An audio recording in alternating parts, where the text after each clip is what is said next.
कहते हैं भाई बहन का रिश्ता बहुत ही प्यार भरा होता है। झूठ कहते हैं लोग। यहाँ भाई बहनों में एक पैकेट कुरकुरे के लिए महाभारत का युद्ध हो जा रहा है। भ्राताश्री, आपको मेरे कुरकुरे में हाथ नहीं डालनी चाहिए थी। हाथ क्या, मैं तो मुंह भी डालूंगा। ये कुरकुरे मेरे परम प्रिय पिताश्री ने दिया था, इसके लिए मेरे प्राण में क्यों ना चला जाए, मैं फिर भी लड़ूंगी। 2 फीट की चुईया तू मुझे मारेगी। बेटा 10 रुपए के कुरकुरे के लिए अपना जान मत दे। तेरा भाई रावण है रावण। आजा मैं दिलाता हूँ तुझे कुरकुरे। हम छोटे भाई बहनों का अलग चुल रहे थे अपने बड़े भाई बहनों से लड़ने की। हाँ वो अलग बात है कि हमेशा हम पीट के ही वापस आते हैं। अब देखो मैं भी घर की छोटी हूँ, मुझे बचपन से लेकर आज तक यही कहा गया है कि मुझे तो एक कचरे के डब्बे से उठा कर लाया गया है इस घर पे। देख बहन, एक बार की बात है, मैं पापा मम्मी घर लौट रहे थे। बारिश का मौसम था और रास्ते में कचरे के डब्बे में तू हमें मिली। और तुझे तो पता ही है कि मेरी मम्मी कितने दयालु है। अजी सुनिए ना, कितना प्यारा बच्चा है, हम इसे अपना बेटी बना ले क्या? उस समय तेरी भोली शक्ल देख के मैंने भी हाँ कर दिया था, पर इस बात का मुझे बहुत ज्यादा रिग्रेट है। मेरे भैया ने ये स्टोरी मुझे इतनी बार सुनाया कि अब मैं इसे सच मान चुकी हूँ। एक बार तो घर छोड़ के निकल गई थी अपने असली माँ बाप की तलाश में। रास्ते में आते जाते हर इंसान को पूछ रही हूँ, आंटी आंटी आप मेरी मम्मी हो क्या? अंकल अंकल आप मेरे पापा हो क्या? बताओ ना प्लीज। मुझे तो लगता है आप ही हो, देखो हमारी शक्ल भी कितनी मिलती है। दिमाग में अलग शैतानी ख्याल आ रहा है कि भाई एक बार बस अपना अमीर माँ बाप मिल जाए जिनका अंधा पैसा और मैं उनकी एक लौती औलाद निकलूं। उधर मम्मी पापा भैया को कुत्ते की तरह कूट रहे चप्पल और झाड़ू से। इधर मेरे पड़ोसियों ने मुझे राजू 10th फेल गोलगप्पे वाले की दुकान में देख लिया। भाई वो गोलगप्पे वाला भी ना क्या गोलगप्पे बनाता है, वर्ल्ड फेमस। बस एक चीज की कमी है इसमें, आप बन गई है वर्ल्ड क्लास पानी पूरी। अंकल अंकल आप तो पक्का मेरे पापा हो। नहीं था यार वो मेरा असली बाप। अब इसी मिडिल क्लास फैमिली में रहना पड़ेगा।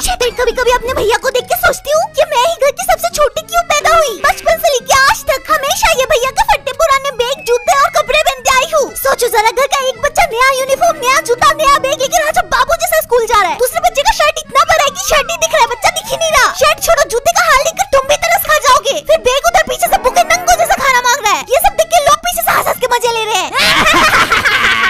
अरे मेरी मम्मी का बस चलता तो स्कर्ट का पैसा बचा के भैया का पुराना पैंट से ही काम चला लेती। वो तो भला हो स्कूल वालों का जिसने स्कर्ट कंपल्सरी करा, वरना पता नहीं क्या हाल होता मेरा। और पता नहीं क्यों अपने भैया के साथ जब भी बाहर जाती हूँ तो लोग क्यों कपल्स है। अरे भाई रास्ते में आता जाता हर लड़का लड़की कपल्स नहीं होता। इन्होंने भाई बहन का एक साथ बाहर जाना मुश्किल कर दिया है। हेलो आप दोनों कपल्स हो गया? कान पे मारूंगा मुंह के, बहन है मेरी। सॉरी मैं तो इंटरव्यू लेता हूँ ब्रेक डाउन द आउटफिट का। इंटरव्यू? हाँ मैं देखती हूँ ना, ये है मेरा नया ब्रांड न्यू बैग ज़ारा का। पर ये तो पट्टा पुराना लग रहा है। तो क्या हुआ, फैशन है वो? फैशन कुछ नहीं है, मेरा 3 साल पुराना बैग है। मम्मी ने आज ही सिल के दिया है तो अब नया मान के घूम रही है। अबे मूली का पराठा, तभी सोचो ये मम्मी हमेशा भैया से क्यों प्यार करती है। अब मेरे अंदर एक डर पैदा हो गया है कि क्या सिर्फ मम्मी भैया से ही प्यार करती है। अब होगा इन्वेस्टिगेशन। चेकलिस्ट 1 किसके प्लेट में ज्यादा पनीर है। चेकलिस्ट 2 किसका बर्थडे केक ज्यादा बड़ा है। चेकलिस्ट 3 किसका ज्यादा केयर करती है। मम्मी रोहन ने मेरा सर फोड़ दिया। मम्मी उसे छोड़ो, रोहन ने मेरा भी सर फोड़ दिया। देखो मेरा सर खोल के गिर जा रहा है। लास्ट एंड वेरी इंपॉर्टेंट, किससे सबसे ज्यादा प्यार करती है। हे भगवान, मेरे लाडले बेटे को 108 डिग्री का बुखार आ गया है। कुछ तो अनहोनी हो जाएगा। मैं तुरंत इसे हॉस्पिटल ले जाती हूँ। अब अपनी बेटी को संभालिए। मामा मुझे देखो, मैंने क्या है, मुझे भी ले जाओ आपके साथ हॉस्पिटल में, मरने वाली हूँ। मम्मी का कुछ कह नहीं सकते, वो किससे ज्यादा प्यार करती है। पर पापा का श्योर है, पापा मेरे से ज्यादा किसी को प्यार कर ही नहीं सकते। अरे बाप से याद आया, बाप से ज्यादा स्ट्रिक्ट तो मेरा भैया है। इधर मत जाओ उधर मत जाओ, ये मत करो वो मत करो। साले लौंडेबाज लड़की। मेरा भैया इतना रेड फ्लैग है कि आज तक कभी छोटे कपड़े पहन के घर से बाहर निकलने नहीं दिया। ओए ओए कहाँ जा रही है ऐसे मुंह पे प्लास्टर लगा के? ऐसे छोटे छोटे कपड़े पहन के तुम भाई का नाक कटाना चाहती है? कोई कॉल या मैसेज आ जाए ना तो मेरे से पहले ये चेक करने आ जाता है। हेलो, कौन लड़का बोल रहा है? तेरी हिम्मत कैसे हुई मेरे बहन को फोन करने की? तेरी तीनों टांगे तोड़ दूंगा। तू एक बार मिल मेरे को। वो मैं पूजा बोल रही हूँ। अरे पूजा? अरे मेरा भाई इतना ठरकी है, मेरे फोन में किसी लड़की का नंबर देखते ही पीछे पड़ जाता है। मेरा बिहेवियर में भारी चेंजेस आ जाता है। खाना छीनने वाला जानवर खाना देने लगता है। बहन एक बार बस अपने दोस्त से सेटिंग करवा दे प्लीज। बॉयफ्रेंड है यार उसका।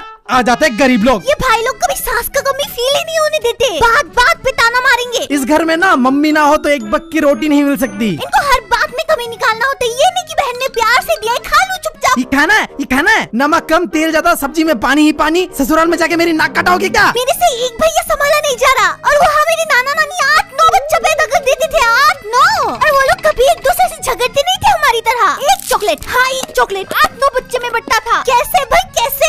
यहाँ मेरे घर में एक डब्बा चॉकलेट भी लाके दोगे ना तो भी उस बच्चे वाले आखिरी के लिए WWE वाला फाइट हो जाएगा। छोड़ दे 1.5 फुट की, ये मेरा चॉकलेट है। नहीं साले कुत्ते, वो मेरा हमारे इस झगड़े को बस एक ही चीज रोक सकता है और वो है मम्मी का बेलन। मम्मी को बेलन लेके किचन से बाहर आते देखते ही हम दोनों फुर हो जाते हैं। उधर हमारे टिप्पणी देने वाले पड़ोसी देख के सोचते हैं, छी छी कैसा परिवार है इनका, बच्चे चॉकलेट के लिए लड़ रहे हैं, लगता है इनके माँ बाप खाना पीना नहीं देते इनको। फिर मैं ये भी सोचती हूँ कि पहले के लोग अगर इतने ही प्यार मोहब्बत से रहते थे तो ये भरमुंजी का मेरे चाचा जी मेरे पापा का 80 लाख का जमीन क्यों हड़प रखा है? ये कैसा हिपोक्रेसी है, चॉकलेट बांट के खाएंगे पर जमीन नहीं। खैर फिर कभी कभी अपने फोकट के टाइम में ये भी इमेजिन करती हूँ कि जब मेरी शादी हो जाएगी तो मेरा भाई बेचारा कितना अकेला हो जाएगा, है ना? ना ना ना ना ना, काहे का अकेलापन, मैं तो तेरे शादी में ये वाला गाना गाऊंगा। गाड़ी वाला आया घर से कचरा निकाल, गाड़ी वाला आया घर से कचरा निकाल। ए चुप कर, मैं ना अपने भैया के साथ बड़ी हुई हूँ। लड़कियों वाली कोई लक्षण ही नहीं है मेरे पे। रास्ते में लड़के कम लड़कियाँ ज्यादा तारती हूँ। मुझे तो सब पता है, कब देखना होता है, कहाँ देखना होता है, किस एंगल से देखना होता है और कब आंखें घुमा के निकल लेना होता है। अब इस फील्ड में लड़कों से ज्यादा एक्सपीरियंस हो गया मेरे को। अपने मोहल्ले के लड़कों को टिप्स देती हूँ कि कैसे लड़कियाँ पटाया जाता है। देखो भाई लोग, तुम लोग अपने आदमी हो इसलिए बता रही हूँ। अगर तुम अपने पसंदीदा क्रश से बात ही नहीं करोगे, उसे दूर से ही ताड़ते रहोगे तो किसी दिन कोई ठपरी लेके उसे फुर हो जाएगा, समझे? उसकी आँखों में देख के बात करना होगा। आँखों में नहीं देख पा रहे तो वहाँ देखो जहाँ फोकस जा रहा है। मैं समझ गया मैं भी समझ गया। और सुबह से मेरा दाहिना आँख बहुत फर्क है, लगता है पैसा आने वाला है। तो चलो रक्षाबंधन के बारे में बात करें। एक ऐसा फेस्टिवल जहाँ भाइयों को खुलेआम लूटा जाता है। और सबसे मजे की बात तो ये है कि वो लोग खुद नहा धो के आ जाते हैं लुटवाने। फैमिली का भी फुल सपोर्ट रहता है। बेचारे भाइयों के लिए कभी कभी बुरा भी लगता है, पर क्या करे, धंधा ही करना पड़ता है। लूटर है बहन, हम लोग के लिए क्यों कोई फेस्टिवल नहीं होता, हमें भी चाहिए पैसा। ए हट, अब ये 10 रुपए का सस्ती राखी बांध के तेरे से 2000 रुपया ले लूंगी। ये है, मेरे जेब में 10 रुपया नहीं है, 2000 रुपया की बात कर रहा है। चुपचाप राखी बांध, आशीर्वाद दूंगा। मम्मी इसने मेरे लिए चॉकलेट भी नहीं लाया। हम भाई बहन जितना भी लड़ाई झगड़ा मारपीट क्यों ना करें, पर प्यार तो बहुत करते हैं एक दूसरे से। वो अलग बात है कि दिखाते नहीं। इसी बात में हैप्पी रक्षाबंधन।